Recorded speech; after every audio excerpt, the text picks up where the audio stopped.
So, ito na, itutuloy na natin ang kwento sa mga ice cream na to kung paano kami nakarating dyan. O, syempre, binaybay muna namin ang kahabaan ng Ortegas Extension. Ano daw yun? Wala tayo sa Pinas. Uy, nandito tayo sa bansa ng mga Arabo, dito sa bansa ng Bahrain, para hindi namin alam niya kung saan kami papunta. Charot. Syempre may location kami dyan para marating namin kung saan kami papunta. Ang aming alaga kasi makulit.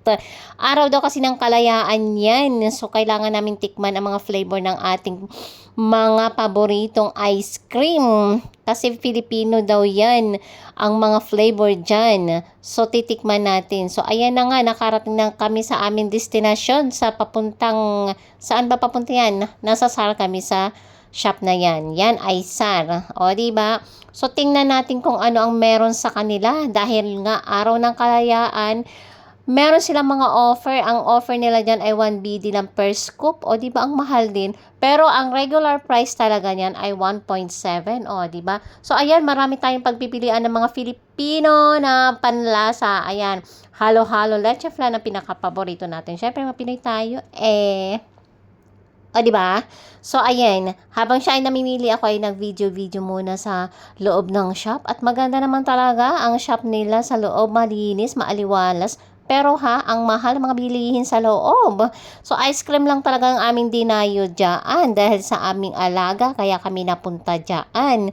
So, ayan, titikman natin ng mga flavor niyan at magbibigay tayo ng review. Sabi ko sa kanya, ano bang review ang gusto mong ibigay ko sa iyo? Lasang ice cream naman kasi yan. Ayan, meron kaming ice cream. Ayan, dito kami ngayon sa, ano ba to? Cream scoop. Scoop cream yan. Ano ba? Ayan, hindi kasi meron silang offer. Per scoop, makukuha mo lang siya ng 1BD. So, kasi nag-ano sila promo. Kaya, itra-try namin. Meron akong leche flan, tsaka cheddar cheese.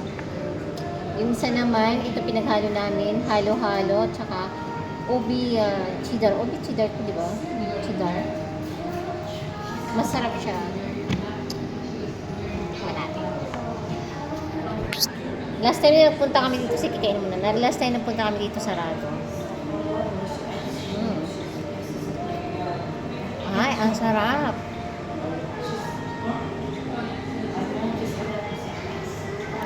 Lasa ang kanyang leche flan.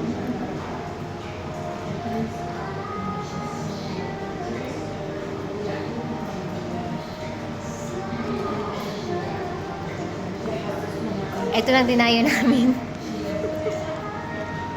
Ito lang dinayo namin kumain dito. 1BD lang yan. Dalawang scoop siya, 1BD lang. Kasi naka-promo nga sila.